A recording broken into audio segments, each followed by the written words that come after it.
Welcome to module 25 of database management systems. We have been discussing about storage and file structure.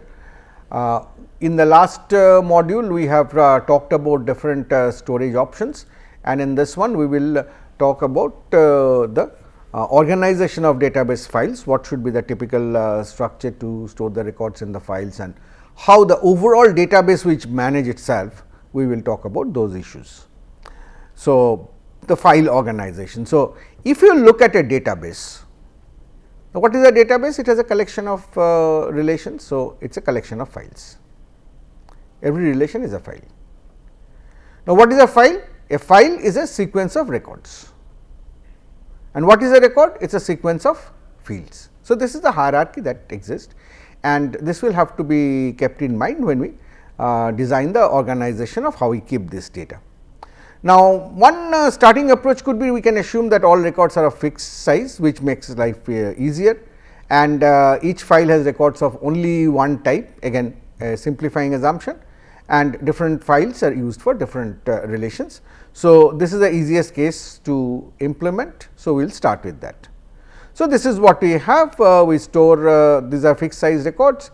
So, we store them one after the other, and based on the fixed size, we can easily know what is the starting address of any record, and we can access it accordingly.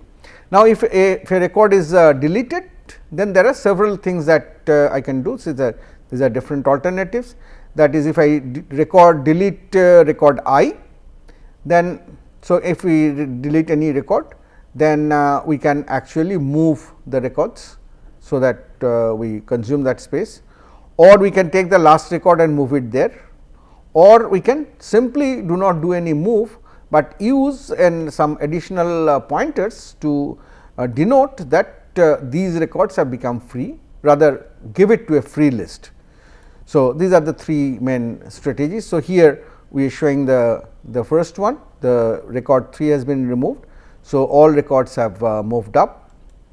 In this it is we have moved the last record, record 11 in the place of record 3. So, record 3 is gone, but still the whole thing remains compact. Only the point that must be noted, that in the earlier one, where we moved everything, then the ordering that existed here of this key field is maintained, but if we move the last record, then naturally that ordering has got destroyed. So, it will have implications in terms of indexed organization that we will cover in the next modules. The third option could be use a free list, which is a nice one, because you do not neither you destroy the order that existed, and nor you have to really move records, which is expensive, but you just start with a pointer and keep on pointing to the empty records, and once you delete it, you use that space itself to point to the next deleted record. So, whenever you have to delete a record, all that you need to do is adjust these pointers. So, which is pretty fast and quite efficient way of getting this linked together in terms of. So, there is as such no space over it, and it is the fastest possible that you can do. Now, in contrast to fixed length record, if the record becomes variable length, then certainly every record may have very different size, and is very common. For example, we have types like varchar, a lot of strings are varchar. So, you just really do not know how much it will take. So, the typical way you represent that is you represent as to what is a starting pointer of a particular of the actual value, and the size of the value, the number of bytes it will take. So, when we say 21.5, which we mean that this field will actually start from location 21, and we will have 5 locations, 5 bytes. Then the next one is 2610. So, this will start at 26 and go for 10 such. So, what happens is, if you look into this part of the data, then that part is actually for all practical purposes a fixed length one, because here you are just keeping doublets for the variable length data, or you have some field which is a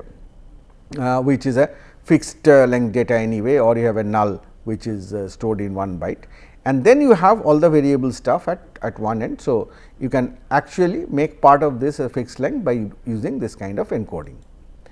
So, this is what is explained here. So, for variable length records, one main issue is if you keep it like this, then since you are using pointers here, you are saying that this data actually is on 21. So, what will happen is if you change the position of the record, if you relocate the record, then all these references will have to be updated. So, that becomes a costly thing. So, what the slotted page structure does is it does a little bit of adjustment. It puts puts the records here at the end, and it has a header. It has a block header as in here, and the block header has actually pointers to the records. And then you have an entry which points to the end of the free space where more records can still be stored. So, when you refer to a particular record, you do not actually refer here.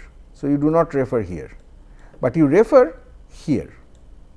So, what you maintain is the header is actually not changed, but if there are relocations required, adjustments required, then that will be done with respect to this, and so this value will change, but any references made to this location will remain invariant. So, that is the basic idea of the slotted page structure, which can allow you to have the variable length record with easy relocatability in the design. Now, let us see given this what is the organization of the records in the file. So, there are different organizations that have been tried out. The simplest is a heap. Is a record can be placed anywhere in the file where there is space, and you can link to that. That is one way. Certainly, there is nothing very smart in terms of doing that, but you would possibly like to do better than that. So, one is you can store the records in a sequential manner, that is store records in a sequential order in terms of certain search key. So, based on the value of the search key, you put them in the sequential order. So, what it will mean that it will become easier to search the records in that way, but it has consequences. Or you can use a hash function on some of the attributes of the record, and the result specified on which block, which disk block the record will be placed. So, these are the different option, and records of each relation may be stored in a separate file. That is the basic convention, but in some cases there could be multi-table clustering as well. So, let us quickly take a look at these options. So, this is a sequential file organization. So, these things are kept sequentially here. So, as you can see, these are all kept sequentially here, and this is the linking of those. So, this is the issues of deletion, and if you delete, you use pointer chains as we have discussed earlier, and if you have to insert, then you look for a free space. If you find a free space, you can put it there, you insert it there. If there is no free space, then you have to use a overflow block where you can go and place that separately, as the diagram shows here. In a multi-table clustering, what you would do is more than one relation could be kept in the same file. For example, here we are showing two relations, department name, building and budget, these attributes doing department, and instructor ID, name, department name, and salary is the other instructor, and we are keeping them together here. Naturally, when we keep them together, for example, here we have one which is herein we have one which is an entry of record from the department relation. Similarly, here is another which is from the department relation, whereas these are entries from the instructor relation.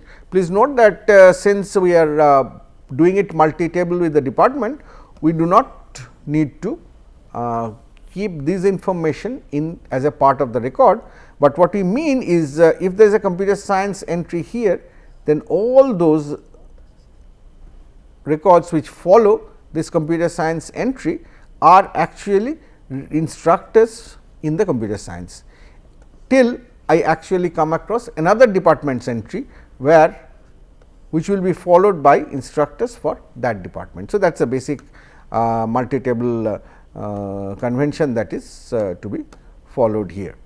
Now, it is actually good for queries that involve joining department with instructor, because based on the value of the department you have the instructors clubbed together and they could be very easily quickly taken together. And it is also good for single queries with departments and its instructors, because as you can see, you can if you want to know, for example, who are the faculty for at computer science department, then it will be very easy to answer that, because you need to search for computer science and then you know all the list of the faculty will be in consecutive blocks. So, you can easily lift that, but certainly this is not true if you want to involve queries which have department only, because the department information are all now sparsely distributed. So, if your query has department based information to be assimilated, then this may not be a good option. So, that will result in then you can have supporting pointer chains to actually link the department information.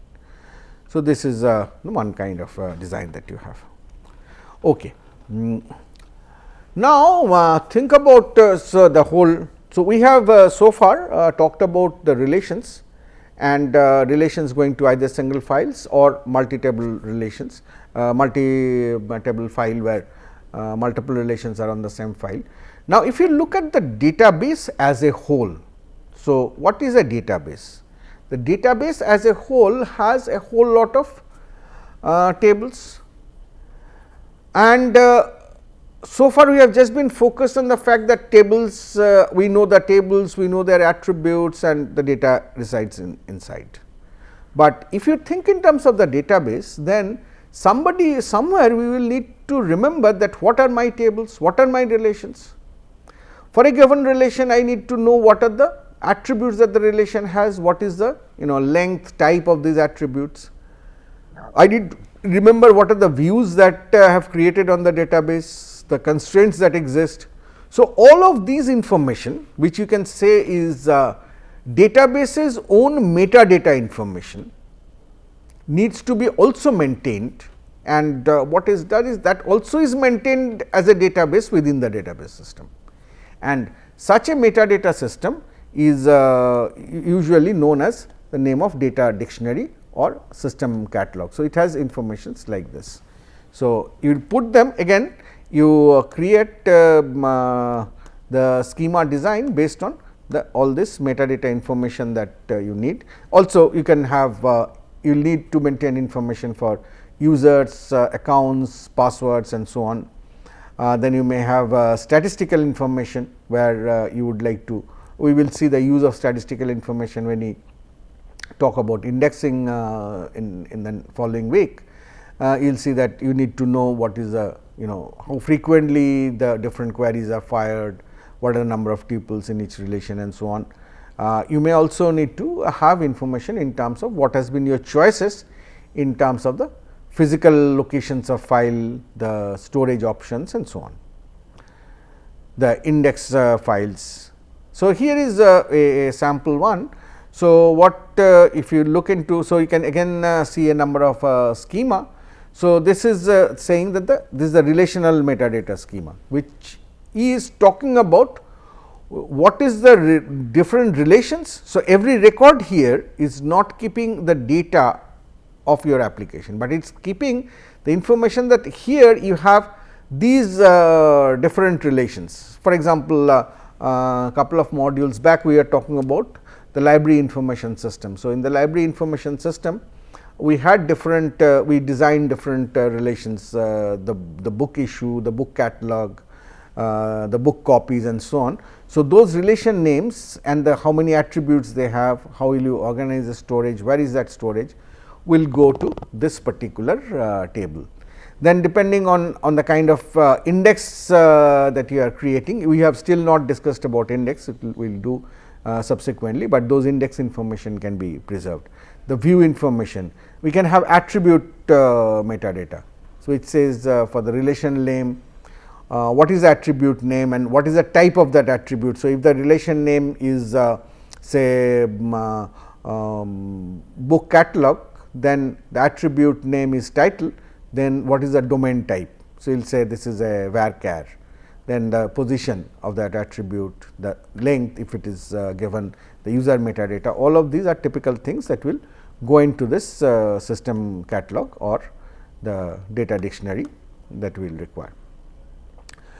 So, finally, the access to the storage, the database file as I have been repeatedly saying is partitioned into fixed length units called blocks, because blocks are defined so that they can be easily allocated and transferred, and they are the fastest unit of data that can be transferred between the disk and the memory. So, unlike many of our typical algorithmic considerations, so when we talk about different algorithms, what we try to minimize?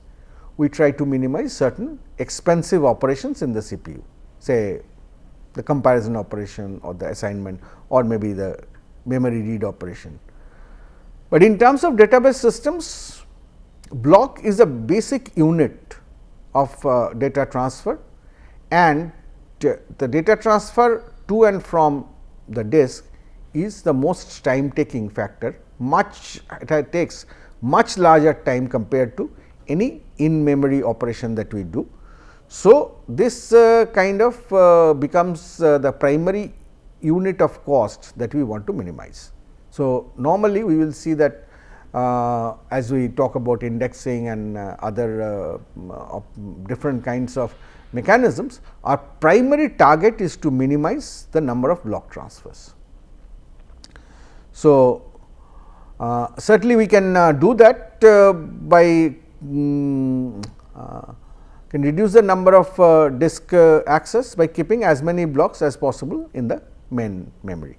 So, we can how can we minimize the transfer? If we can keep more of the blocks in our main memory, and naturally of course, there is a limitation because main memory is much smaller. So, often we make use of different buffers. So, a portion of the main memory will be kept to store copies of the disk block. So, every time you need a block, you may not want to need to bring it from the disk storage. So, you keep it in the buffer in main memory, and then you have a management strategy to manage this buffer. So, whenever you want to actually access a record which should be in a particular block, you check whether that block is already available in the buffer. If it is available in the buffer, you use that. If it is not available in the buffer, then you take it from the disk. You will need quite a bit of cycles for that, and as you get that from the disk, then you keep a copy in the buffer, so that it can be used in future. Now, as you keep on doing that, naturally soon you will run out of the buffer memory. So, you will come to a situation where we need to bring a block from the disk to the memory, but the buffer does not have enough space. So, then we will have to replace some of the blocks and create space for that. So, here is a basic buffer management strategy. So, as I said, if you start, if the block is already there in the buffer, then that is given out. If the block is not there in the buffer manager will need to allocate some space. How do you allocate space? By throwing out some other block which is not required, or replace the block written back to disk, and if it was modified, and make space free, and then read from the disk and keep a copy in the buffer. So, that is a simple strategy, as you can see. Now, certainly when you have to replace the block in the buffer, then the question is which block would you replace. Now, if you recall from your from similar situations in the operating system in terms of memory management, you had read about different strategies for doing replacement, and one of the very common strategy more often used is the LRU strategy or the least recently used strategy.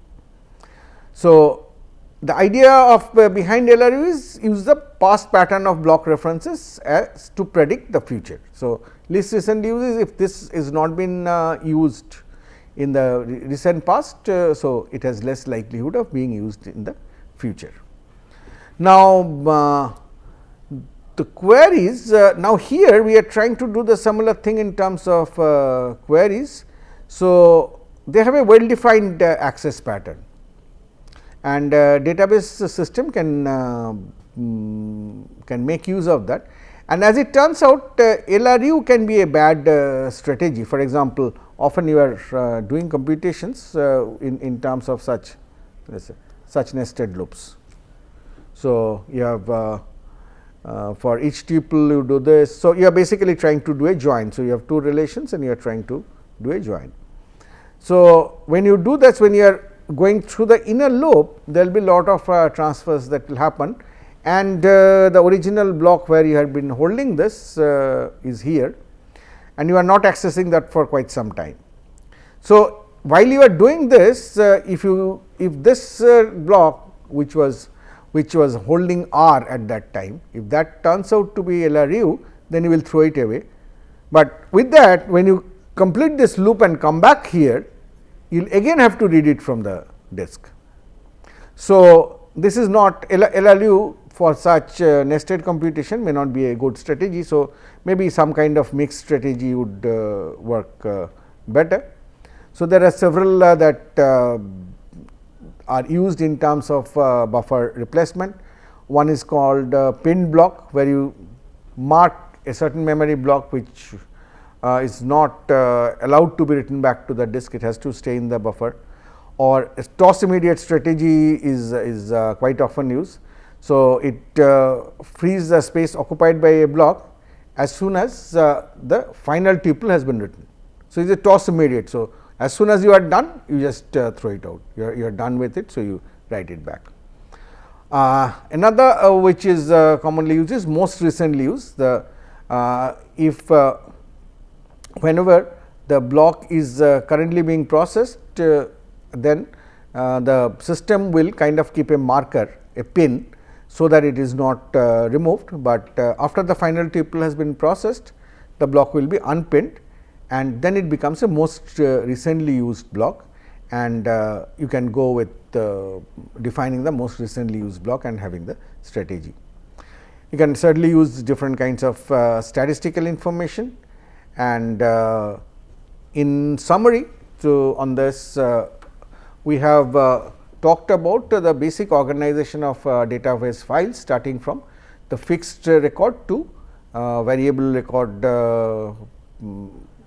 handling of the different file organization, and try to take a look in terms of how records and relations are organized in terms of the files, and what are the options that we have. And we took a look at the data dictionary storage, the basic system catalog where database keeps its own information, and then noted that block happens to be the major unit of data transfer between the disk and the main memory, and therefore, that is the unit of defining unit of cost that we have to incur, and to minimize that we have a buffering strategy in the main memory, where the disk blocks will be kept, a few disk blocks will be kept for quick use whenever required, and there needs to be various different smart replacement strategies for good management of this buffer.